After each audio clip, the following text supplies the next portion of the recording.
সিলেটে ঘুরি আমার মন করলি চুরি। তো চলুন আজকে আপনি আর আমি একসাথে সিলেটকে ঘুরি।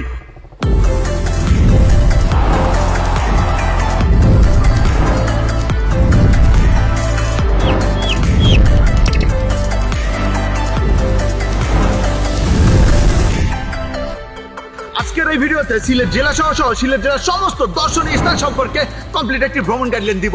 তো চলুন ভিডিও শুরু করা যাক। হ্যালো গাইস, ইসমি লাকসু and welcome to my blog Sylhet. Sylhet প্রকৃতিক সৌন্দর্যের এক অপরূপ লীলাভূমি। সবুজ চা বাগান, পাহাড়, নদী, ঝর্ণার টিলা আর দিগন্ত জোড়া সবুজ বৃক্ষ, নীল আকাশের নিচে অপরূপ মায়াবী আভা সিলেটকে করেছে রূপের রানী। এই সৌন্দর্য আর নতুন রঙের আলপনা যেন ভ্রমণ পিপাসু মানুষকে সিলেটে স্বাগত জানাতে প্রস্তুত থাকে সবসময়। সিলেটের আদি নাম ছিল শ্রীহট্ট, আর সিলেটের নামকরণের বিষয়ে একটি প্রচলিত কাহিনীও রয়েছে।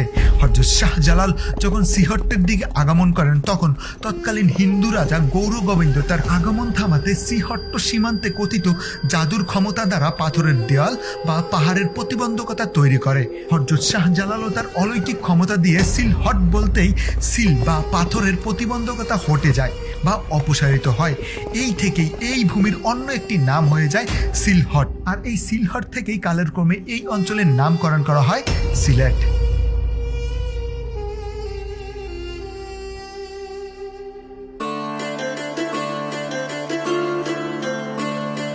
আমার পিছনে যে ব্রিজটি দেখতে পাচ্ছেন, এই ব্রিজটি হচ্ছে সিলেটের ঐতিহাসিক এবং ঐতিহ্যবাহী একটি ব্রিজ। এটি ব্রিটিশ আমলে নির্মাণ করা হয় এবং এই ব্রিজটির নাম হচ্ছে কিং ব্রিজ।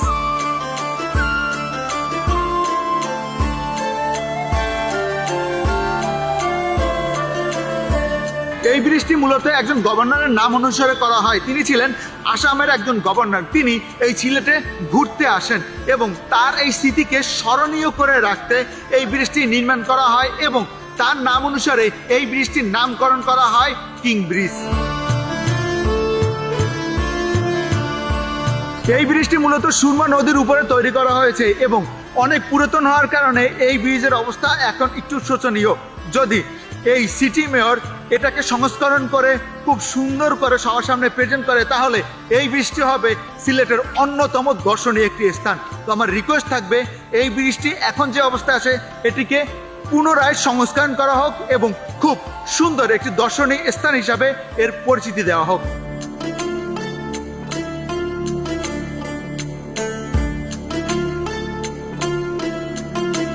কিং ব্রিজের ঠিক পাশেই রয়েছে খুবই সুন্দর একটি ঘড়ি। এই ঘড়ির নাম হচ্ছে আলী আমজাদের ঘড়ি। মূলত এই ঘড়িটি হচ্ছে 150 বছরেরও আগের পুরনো একটি ঘড়ি এবং এই ঘড়ি আর কি নির্মাণ শৈলী অনেক সুন্দর, কারণ খুব সুন্দর একটি মিনারের উপরে ঘড়িটি স্থাপিত এবং এই ঘড়িটি মূলত একটি টিনের ছাউনি দিয়ে হচ্ছে বানানো হয়েছে। বাট 150 বছরেরও বেশি পুরনো একটি ঘড়ি দেখতে পেরে ভীষণ ভালো লাগছে। আর এটি কিন্তু আপনি কিং ব্রিজের সাথেই পেয়ে যাবেন। আর এখানে সামনে রয়েছে সুরমা নদী। আসলে এই নদীর আশপাশটা পরিষ্কার না, তারপরে হচ্ছে এখানটা বেশ সুন্দর লাগবে আপনার বিকেলবেলাতে এখানে সময় কাটাতে বেশ ভালোই লাগবে। তো যারা এই যে কিং ব্রিজ দেখতে আসবেন, তারা এই যে আলী আমজাদের ঘড়িটা দেখে যাবেন। এটি হচ্ছে সিলেটের ঐতিহ্যবাহী একটি ঘড়ি এবং দর্শনীয় স্থান।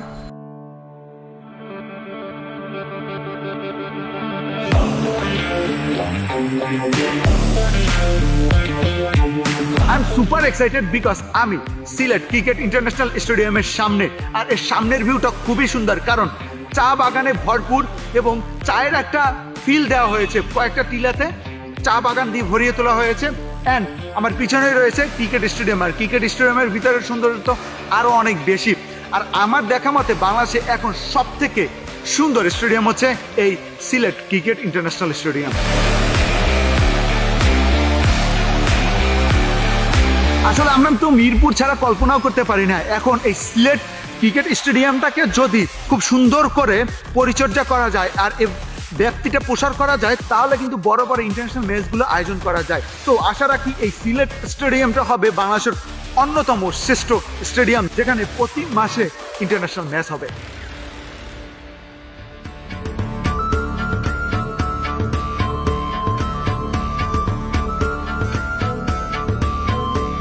বর্তমানে আমি সিলেটের অন্যতম সুন্দর একটি পার্কে আছি, আর এই পার্কের নাম হচ্ছে আলবিনা পার্ক। আমার পিছনে খুব সুন্দর করে লেখা আলবিনা গার্ডেন, আর এটি হচ্ছে সিলেটের গোলাপগঞ্জে অবস্থিত। আপনি যে কোনো সিএনজি বা হচ্ছে বাসেও আপনি চলে আসতে পারবেন, কিন্তু সিএনজিতে আসাটাই সব থেকে বেটার। আর এই পার্কটি উদ্বোধন করা হয় এই বছরেই।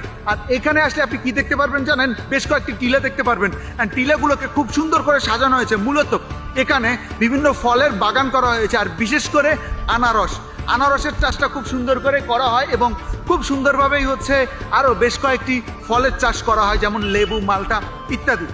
আর এখানে আসলে আপনি আনারস যেমন খেতে পারবেন, তেমনি এই টিলাগুলোর সৌন্দর্য দেখতে পারবেন। বেশ কয়েকটি টিলা নিয়ে খুব সুন্দর করে সাজানো হয়েছে, আর এখানে বেশ কয়েকটি ভিউ পয়েন্টও রয়েছে, যে ভিউ পয়েন্টে আপনি ছবি তুলতে পারবেন বা দাঁড়িয়ে খুব সুন্দর করেই এই গার্ডেনটাকে উপভোগ করতে পারবেন। সো সিলেটে যারা ঘুরতে আসবেন বা সিলেট সিটিতে যারা ঘুরতে আসবেন, তারা অবশ্যই এই আলবিনা পার্কে আসবেন এবং আলবিনা পার্কের সৌন্দর্য দেখে যাবেন। আশা করি আপনার ভালো লাগবে। আর আমি গ্যারান্টি দিয়ে বলছি, আপনি যদি এই পার্কে বর্ষা সিজনে আসেন, তাহলে এই পার্কের সৌন্দর্য দেখে আপনি আলবিনার প্রেমে পড়ে যাবেন, মানে আলবিনা গার্ডেনের প্রেমে পড়ে যাবেন। আর একটা বিষয় হচ্ছে কি জানেন, যে এই আলবিনা নামটা কিন্তু এখানকার মালিকের বড় মেয়ের নাম আলবিনা, তার নাম অনুসারেই এই গার্ডেনের নামকরণ করা হয়েছে আলবিনা। সো এখানে আসবেন, দেখবেন, আপনার ভালো লাগবে।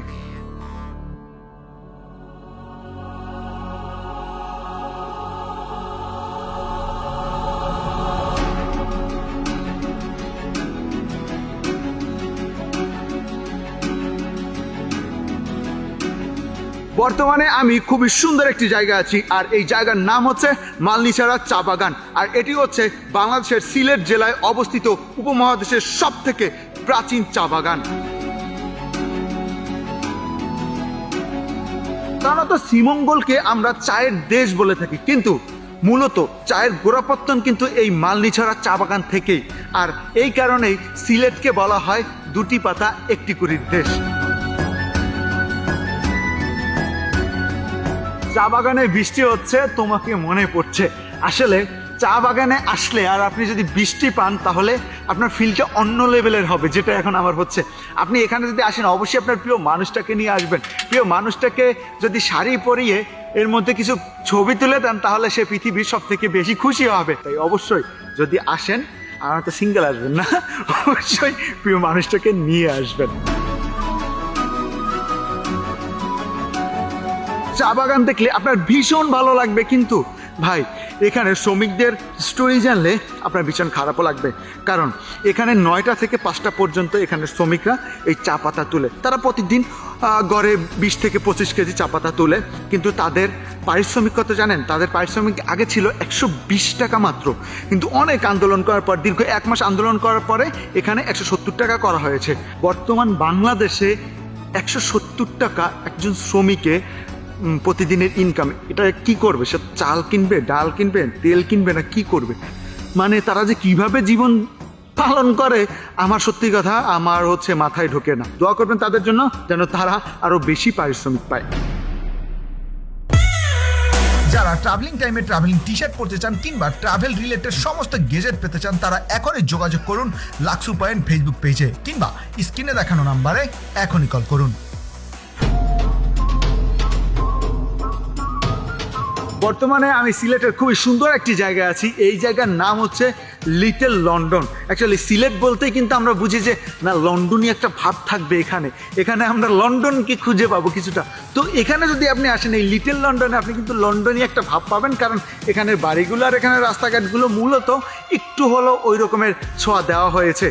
আর এটি হচ্ছে লিটল লন্ডন হাউজিং প্রপার্টি বা হাউজিং প্রজেক্ট। এখানে আর কি অনেকগুলো বাড়িঘর করা হবে, আর কি লন্ডনের একটা ছোটোখাটো একটা সাপ দেওয়া হবে, যেন আপনি বুঝতে পারেন যে না, আমি মিনি লন্ডনে চলে আসছি। আর সিলেট বলতেই হচ্ছে লন্ডন যেহেতু, সো এখানে আসলে ওই রকম একটা ভাইব আপনি পাবেন। তো আপনি যখন হচ্ছে গোয়াবাড়ি ওয়াকওয়েতে চলে আসবেন বা সিলেট এয়ারপোর্টে যখন দেখতে আসবেন, তখন এই যে একটু সময় করে হলেও এই লিটল লন্ডনটাকে দেখে যাবেন, দেখবেন ভীষণ ভালো লাগবে। কারণ ছোটোর মধ্যে খুব সুন্দর করেই এই লিটল লন্ডনটাকে সাজানো হয়েছে। আর এই যে পিছনে গেটটা আসলেই খুবই সুন্দর, এটি দেখলে আপনার মন ভালো হয়ে যাবে।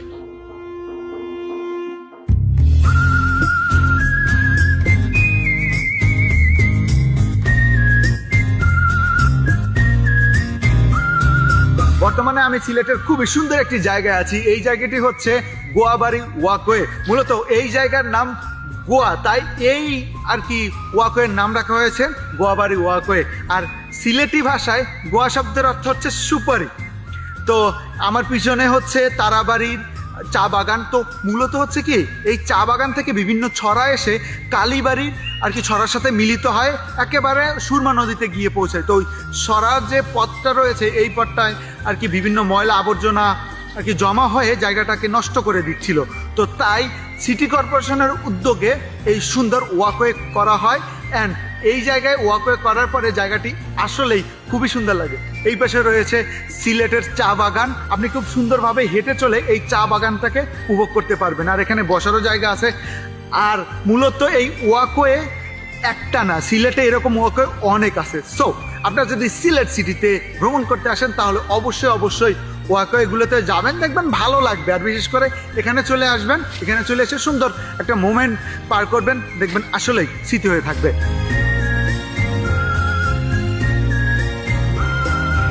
বর্তমানে এখন আমি আছি সিলেটের শাহজালাল ইউনিভার্সিটি সায়েন্স অ্যান্ড টেকনোলজির সামনে।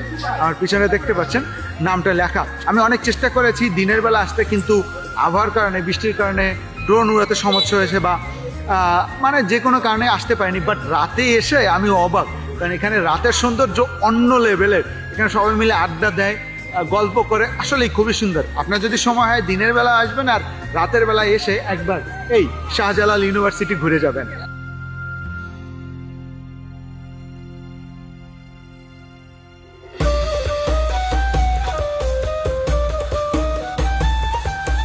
বর্তমানে এখন আমি আছি সিলেটের ঐতিহ্য এবং ঐতিহাসিক একটি ঈদগাহ মাঠে, এবং এই ঈদগাহ মাঠের নাম হচ্ছে শাহী ঈদগাহ মাঠ।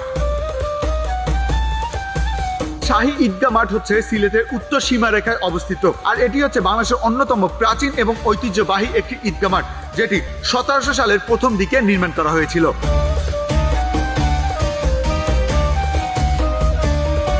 1700 সালের প্রথম দিকে তখনকার সময় সিলেটের ফৌজদার ফরহাদ খাঁ তার নিজ ব্যক্তি উদ্যোগে এবং নিজ তত্ত্বাবধানে এই সিলেটের শাহী ঈদগাহ মাঠটি প্রতিষ্ঠিত করেন। এই শাহী ঈদগাহ মাঠে প্রতি বছর বৃহৎ দুটি জামাত অনুষ্ঠিত হয়। একটি হচ্ছে ঈদুল আজহা এবং আরেকটি হচ্ছে ঈদুল ফিতরের সময়। তো এই ঈদগাহ মাঠে প্রায় 1.5 থেকে 2 লাখ মানুষ একসাথে নামাজ আদায় করে থাকে।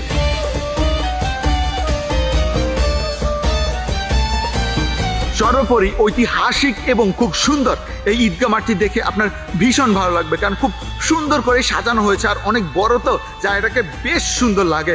তো অবশ্যই যদি সিলেটে ভ্রমণে আসেন তাহলে এই সুন্দর এবং ঐতিহাসিক ঈদগাহ মাঠটি দেখে যাবেন। বর্তমানে এখন আমি আছি হযরত শাহজালালের মাজারে। এই মাজারের প্রবেশ করার সাথে সাথে আপনি প্রচণ্ড লেভেলের ভিড় পাবেন, অনেক মানুষ দেখতে পারবেন। আর এটা সকাল থেকে সন্ধ্যা পর্যন্ত হচ্ছে এইভাবে মানুষের ভিড় এখানে থাকে। আর হযরত শাহজালালের সম্পর্কে বলতে গেলে তিনি ছিলেন একজন ইসলাম প্রচারক। তিনি ইসলাম প্রচারের জন্য এই সিলেটের মাটিতে আসেন। আপনি যদি সিলেট ভ্রমণে আসেন তাহলে আপনি সর্বপ্রথম এই মাজারকে জিয়ারত করে তারপরে ভ্রমণে বের হবেন। আর সিলেটের সমস্ত সুন্দর সুন্দর দর্শনীয় স্থান নিয়ে আমার একটি আলাদা ভিডিও করা আছে, যে ভিডিওতে আমি দেখিয়েছি মালনীছড়া চা বাগান, জাফলং, রাতারগুল, ভোলাগান সাদা পাথর, পান্থুমাই ঝর্ণা, বিছনাকান্দি, পাহাড় থেকে বয়ে আসা লালাখাল, মায়াবী ঝর্ণা, আগুন পাহাড় এবং উৎমাছড়া ঝরা। আসলেই ভিডিওটি আপনাদের মন কেড়ে নিবে। সো মনোযোগ দিয়ে ভিডিওটি দেখবেন এবং ভালো লাগলে অবশ্যই চ্যানেলটি সাবস্ক্রাইব করবেন। আজকের মতো এই পর্যন্তই, দেখা হচ্ছে নতুন কোনো ভিডিওতে। সে পর্যন্ত ভালো থাকবেন, সুস্থ থাকবেন, আল্লাহ হাফেজ।